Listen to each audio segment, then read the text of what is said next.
Welcome. This is Radio Pras.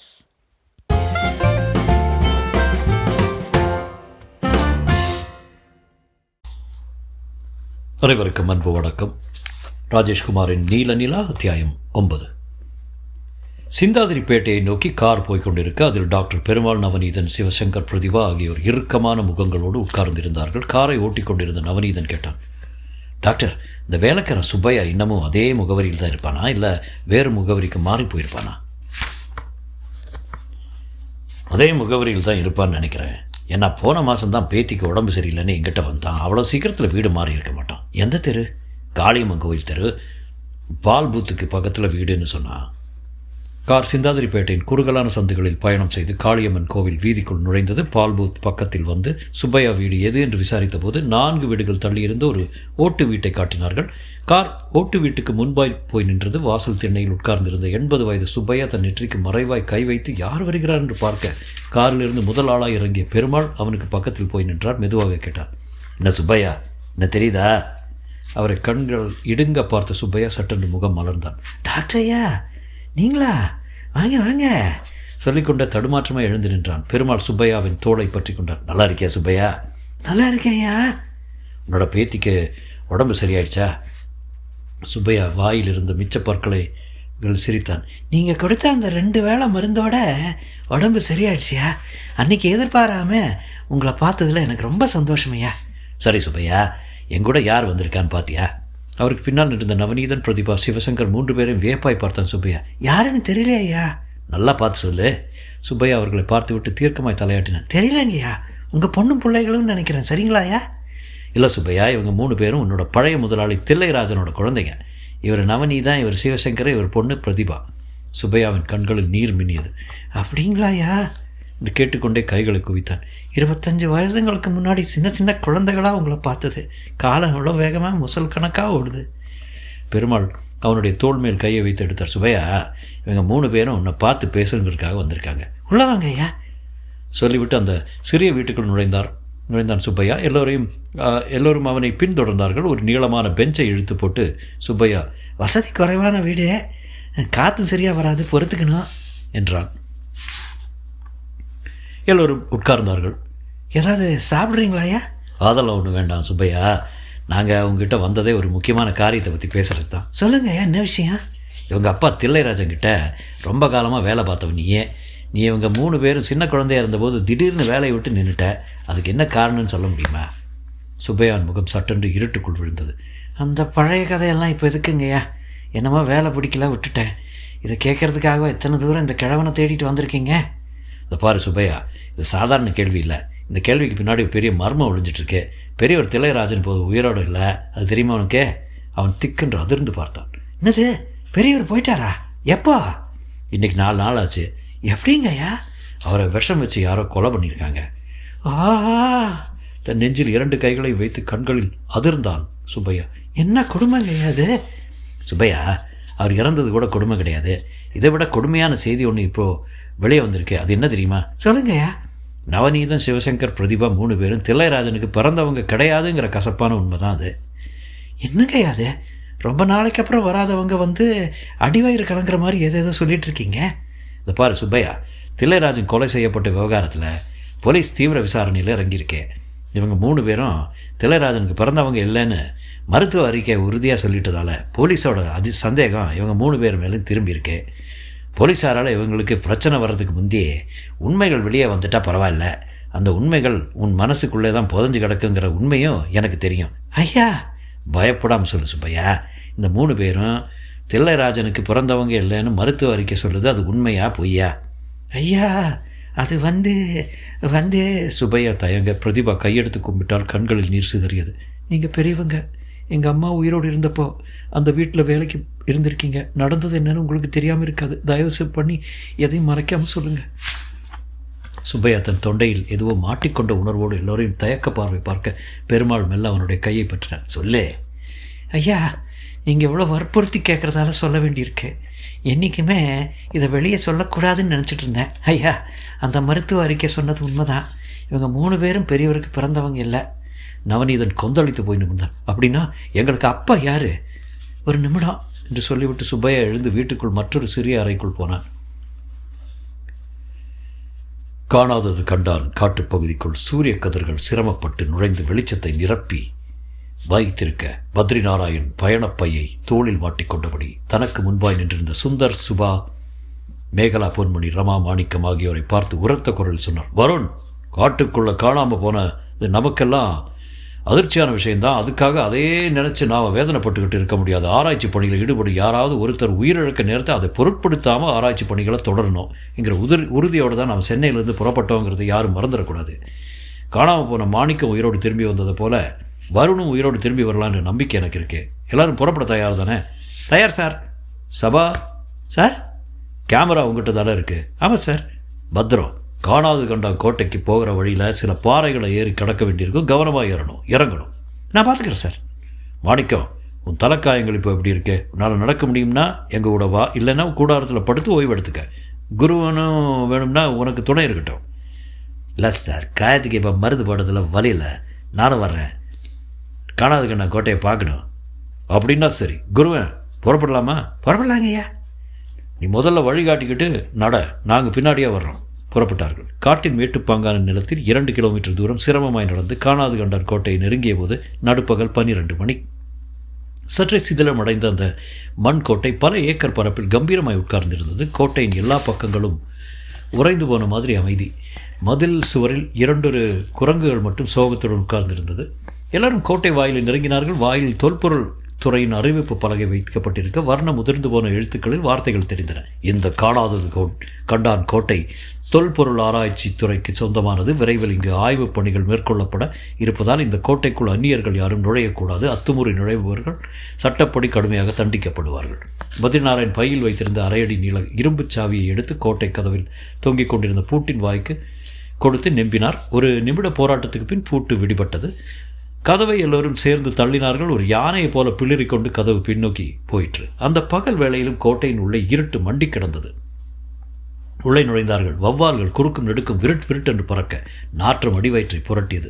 Megala பத்ரிநாராயணம் கேட்டான், என்ன sir, இந்த பட்டப்பகலில் கோட்டைக்குள்ளே இவ்வளோ இருட்டாக இருக்கு? காணாது கண்ட கோட்டையின் சிறப்பு என்ன தெரியுமா? சிறப்பு, இந்த நடுப்பகல் நேரத்தில் இவ்வளோ இருட்டாக இருக்கிற கோட்டை இன்னைக்கு ராத்திரி நிலா வெளிச்சத்தில் வெளிச்சமாக இருக்கும். அது எப்படி சார்? அதுதான் இங்கே புரியாத புதிர். அந்த புதிரை அவிழ்த்து பார்க்கத்தான் நாம் இங்கே வந்திருக்கோம். குருவன் தன் கண்களில் வியப்பில் விரித்தான். ஐயா, இந்த காட்டு பகுதிக்குள்ளே நானும் எவ்வளோ தடவை வந்திருக்கேன். கோட்டை வெளியே இருந்தபடி பார்த்து இருக்கேன். ஆனால் இப்போ நீங்கள் சொல்கிற விஷயம் முழுசுமே புதுசாக இருக்குது. பகல் நேரத்தில் சூரிய வெளிச்சமே உள்ளே வராத போது ராத்திரியில் நில வெளிச்சம் எப்படிங்க கோட்டைக்குள்ளே வருங்க? பத்ரிநாராயணன் சிரித்தார். வரும், இன்னைக்கு ராத்திரி பார்க்க போகிறோம். டார்ச்சின் அரைகுறை வெளிச்சத்தில் எல்லோரும் மெல்ல நடந்தார்கள். வெளிப்பிரகாரத்தில் பாதி தூரம் நடந்திருந்த போது மேகலாவின் வலது பாதத்தை ஏதோ தட்டியது. குனிந்து பார்த்தால் மேகலா இழித்த பல்வரிசையோடு ஒரு மண்டையோடு. மேகலாவின் காலில் தட்டுப்பட்டு உருண்ட அந்த மண்டையோட்டை பார்த்து எல்லாரும் உறைந்து போய் நிற்க குருவன் மட்டும் குனிந்து அதை கையில் எடுத்தான். குரூரமாய் சிரித்தான். ஐயா, இந்த மனுஷனோட மண்டையோடு கிடையாதுங்கய்யா, ஒரு பெரிய குரங்கோட மண்டையோடு.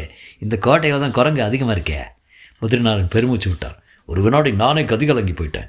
இருக்கிற பிரச்சனைகள் போதாதுன்னு இதனடா புதுசாக மண்டையோடுன்னு நினச்சேன். குருவன் கையில் வைத்திருந்த குரங்கின் மண்டையோட்டை ஒரு ஓரமாக எறிந்து விட்டு சொன்னான். ஐயா, பொதுவாக குரங்கு மனுஷங்க மாதிரி மூர்க்கமாக சண்டை போடும். ஒரு குரங்கோட கழுத்து இன்னொரு குரங்கோட வாய்க்கு கிடச்சதுன்னு வைங்க, கடித்த தலையை துண்டாக்கிடும். அப்படி கடிபட்ட குரங்கோட தலை தான் இது. எல்லோரும் அந்த மண்டையோட்டை மறுபடியும் பயமாய் பார்த்து விட்டு நடந்தார்கள். ரமா மேகலாவின் தோளை தொட்டால். மெல்ல கிசுகிசுப்பாய் கூப்பிட்டாள். மேகலா, கோட்டைக்குள்ளே இப்போ எத்தனை பேர் நுழைஞ்சிருக்கோம்? வெளியே போகும்போது எத்தனை பேர் உயிரோடு இருப்போமோ தெரியல. பயப்படாத, இல்லை நல்லா அப்படியே நடக்கும். கந்தசஷ்டி கவசம் உனக்கு தெரியுமா? தெரியும், மனசுக்குள்ளே சொல்லிக்கிட்டு வா. கோட்டையின் உட்பக்கம் போக போக இருட்டின் அடர்த்தி கூடியது. கைகளில் இருந்த டார்ச் லைட்டுகள் எல்லோரும் உயிர்ப்பித்து கொண்டார்கள். வெளிச்சம் பரவி மண்டி இருந்த இருட்டை கழுவி பெரிய பெரிய தூண்களை காட்டியது. எல்லாருமே கல் தூண்கள், அதில் சிற்பங்கள், வினோதமான மனித உருவங்கள், மிருகங்கள், பறவைகள். பத்ரிநாராயணன் சொன்னார், இந்த காணாது கண்டான் கோட்டை எந்த மன்னர் காலத்தில் கட்டப்பட்டது, எந்த நோக்கத்துக்காக கட்டப்பட்டது போன்ற விவரங்கள் சரித்திர ஆராய்ச்சி வல்லுநர்களால் கண்டுபிடிக்க முடியலை. இந்த தூண்களில் உள்ள சிற்பங்கள் எல்லாமே வித்தியாசமானவை.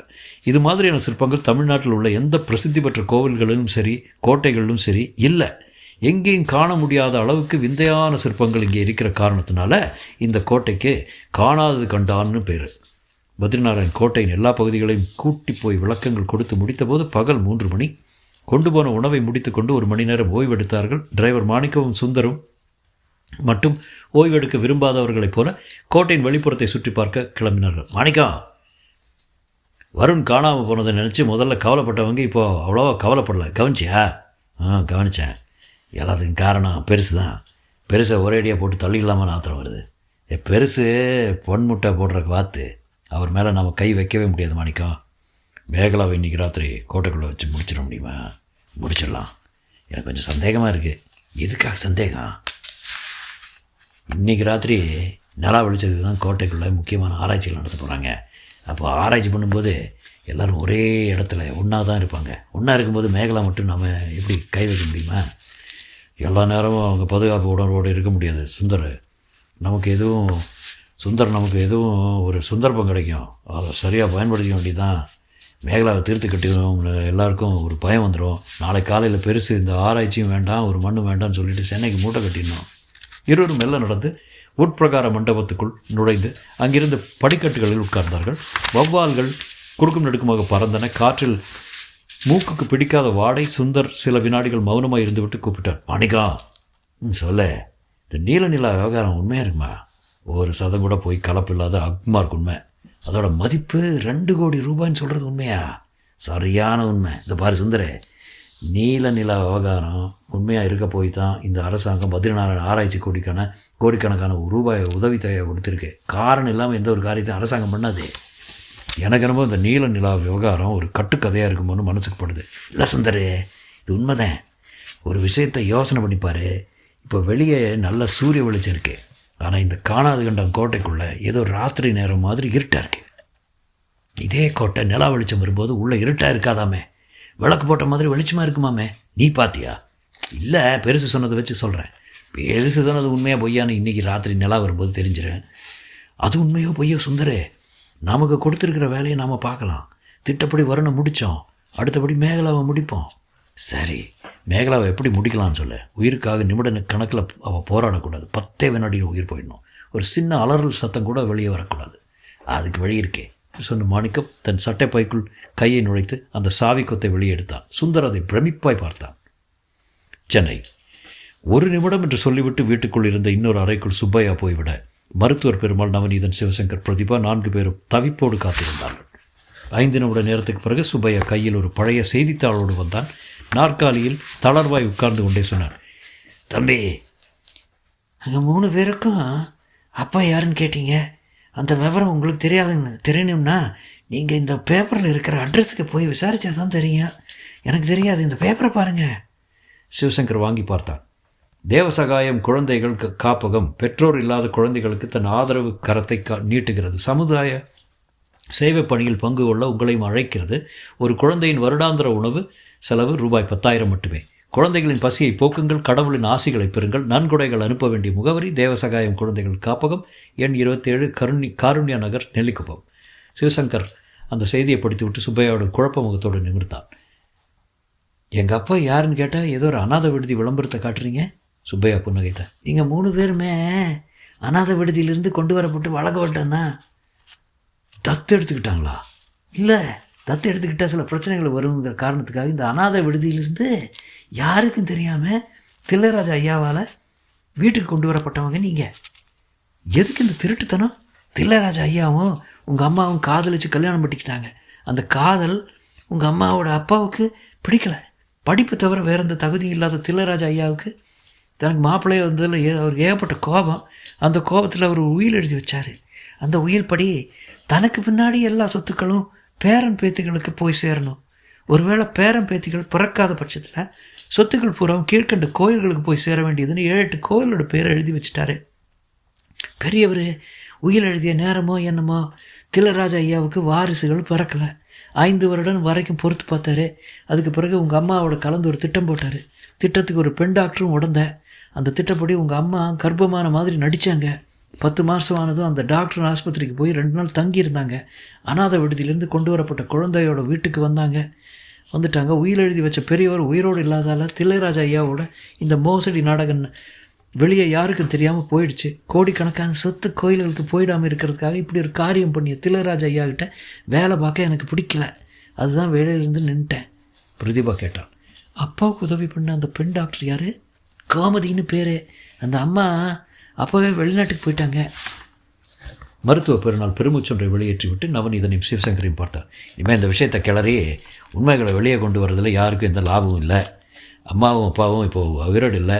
அவங்க உங்களை பெறாமல் போனதில் பாசத்தை கொட்டி வளர்த்திருக்காங்க. இனிமேல் நாம் கவனிக்க வேண்டிய விஷயம் ஒன்று தான். உங்கள் அப்பா தில்லைராஜனை யாரோ விஷம் கொடுத்து கொலை பண்ணியிருக்காங்க.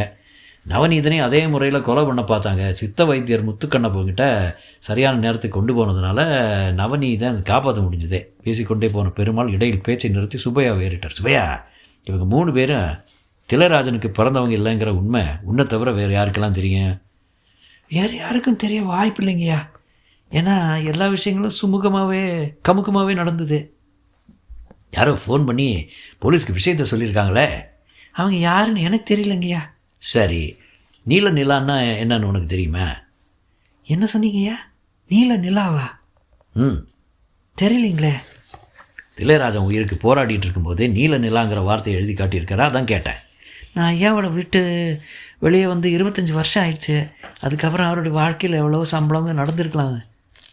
4 பேரும் எழுந்தார்கள். சுபையா, நீ சொன்ன தகவல்களுக்கு ரொம்ப நன்றி. இதை பற்றி வெளியே யாருக்கிட்டையும் சொல்லிடாத. நான் எதுக்கு ஏன் சொல்கிறேன்? இன்றைக்கி நீங்கள் வந்து கேட்டதால் உண்மையை சொன்னேன். இல்லைன்னா அது பாட்டுக்கு மனசுக்குள்ளே தூங்கிக்கிட்டு இருக்கேன். பிரதிபா அறையை விட்டு வெளியேறும்போது சுவரில் தொங்கிக் கொண்டிருந்த அந்த இளைஞன் படத்தை கவனித்தாள். ஒரு அடர்ந்த காட்டு பின்னணியில் எடுக்கப்பட்ட படம் அது. சுபையா, படத்தில் இருக்கிறது யார்? சுபையா சிரித்தான். என்னோடய பேர் சுந்தர். புதைப்பொருள் ஆராய்ச்சி துறையில் வேலை பார்த்துட்ருக்கான். இப்போ கூட ஏதோ ஒரு காட்டுக்குள்ளே இருக்கிற கோட்டையை ஆராய்ச்சி பண்ணத்தான் ஒரு குழுவோடு சேர்ந்து போயிருக்கான். தொடரும்.